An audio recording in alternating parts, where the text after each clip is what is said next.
राजकोट से भाजपा प्रत्याशी और केंद्रीय मंत्री पुरुषोत्तम रूपाला द्वारा क्षत्रिय महिलाओं पर अभद्र टिप्पणी का मामला अभी थमा ही नहीं है। इसी बीच बाड़मेर जैसलमेर से निर्दलीय चुनाव लड़ रहे रविंद्र सिंह भाटी को देशद्रोही कहने के मामले ने भी तूल पकड़ लिया है और इसका असर मेवाड़ की चित्तौड़गढ़, उदयपुर और बांसवाड़ा सीटों पर भी देखने को मिल रहा है। या यूं कहें कि मेवाड़ की इन तीनों सीटों पर भी क्षत्रिय समाज ने बीजेपी की खाट खड़ी करने की तैयारी कर दी है और आगामी 26 अप्रैल को भाजपा के विरोध में मतदान करके उसे पूरी तरह से सबक सिखाने की ठान ली है। अगर ऐसा होता है तो बीजेपी के लिए यह बहुत बड़ा झटका होगा, क्योंकि श्री राजपूत करणी सेना, श्री राष्ट्रीय रापूत करणी सेना, युवा क्षत्रिय महासभा और समस्त क्षत्रिय सामाजिक संगठन मेवाड़ वागड़ संस्थाओं के बैनर तले क्षत्रिय स्वाभिमान मंच का गठन कर उदयपुर में तीनों जिलों के प्रतिनिधियों ने अपनी बात मीडिया के सामने रखी। एक एक करके सभी को सुनिए।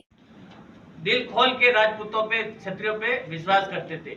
आज वो क्षत्रिय समाज से हैं और बाड़मेर से वो लड़ रहा है, तो आज देशद्रोही घोषित किया जाता है इन्हीं राजनीतिक दलों में। और बीजेपी, विशेष तौर पे बीजेपी वालों के पूरी दिल्ली से जितने भी इनके पदाधिकारी हैं बीजेपी के, वो सारे वहां लगे हुए हैं, रोड शो कर रहे हैं। अरे क्यों करना पड़ रहा है रोड शो तुम्हें? मैं ये कह रहा हूँ, कोई राजपूत अगर चुनाव लड़ रहा है तो गलत है क्या?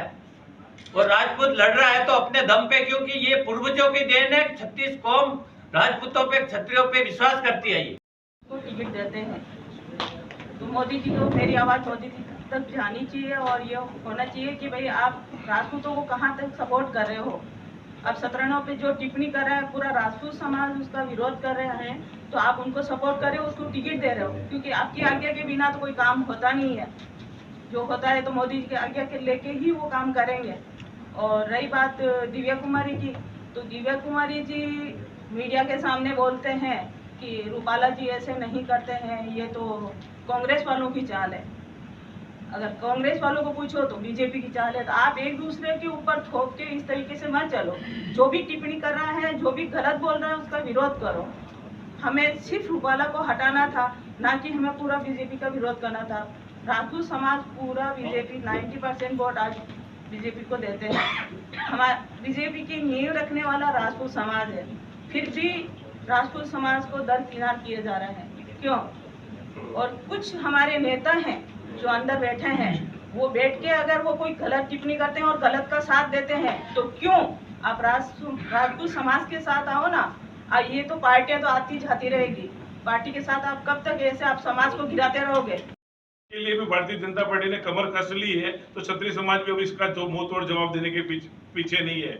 हम आज यहाँ जहाँ से भी बैठे हैं, मेवाड़ की 3 सीटों में चित्तौड़, उदयपुर और बांसवाड़ा, डूंगरपुर बांसवाड़ा सीटों के प्रतिनिधि के तौर पे यहाँ बैठे हुए हैं और क्षत्रिय समाज के प्रतिनिधि के तौर पे बैठे हुए हैं। और समाज जो आने वाले दिनों में तय कर रहा है, करवट ले चुका है, उसी की बानगी है। समाज की आज बड़ी टीम जो भी है, उन्होंने हमें आश्वासित किया है और कहीं न कहीं उस टीम ने और प्रदेश लेवल की कि हमसे कहा कि किसी भी परिणाम की चिंता न करके हमें एक सार्थक निर्णय लेना होगा।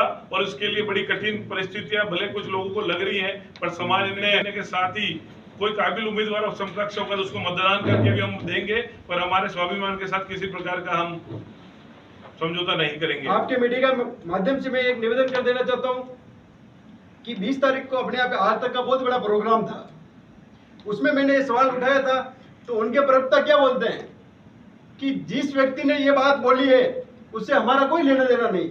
अगर आपका लेना देना नहीं है तो आप उनका सांसद के, हम कोई आपसे दिल्ली की पीएम की कुर्सी नहीं मांग रहे थे। हम ये मांग कर रहे थे कि जिस व्यक्ति ने रूपाला जी जिनका नाम है, उन्होंने हमारी बहन बेटियों पे जो आरोप लगाए हैं, इस वजह से उनका सिर्फ आप टिकट काट दो। लेकिन बीजेपी क्षत्रियों को अनदेखी कर रही है। सिर्फ एक रूपाला जी को बचाने के लिए पूरे हिंदुस्तान के क्षत्रियों को रोड पे लाके खड़ा कर दिया। तो आने वाले चुनाव के अंदर बीजेपी को पता चलेगा कि क्षत्रिय पहले भी कभी झुके नहीं थे और आज भी झुकने के लिए तैयार नहीं है। जय माता जी की जय।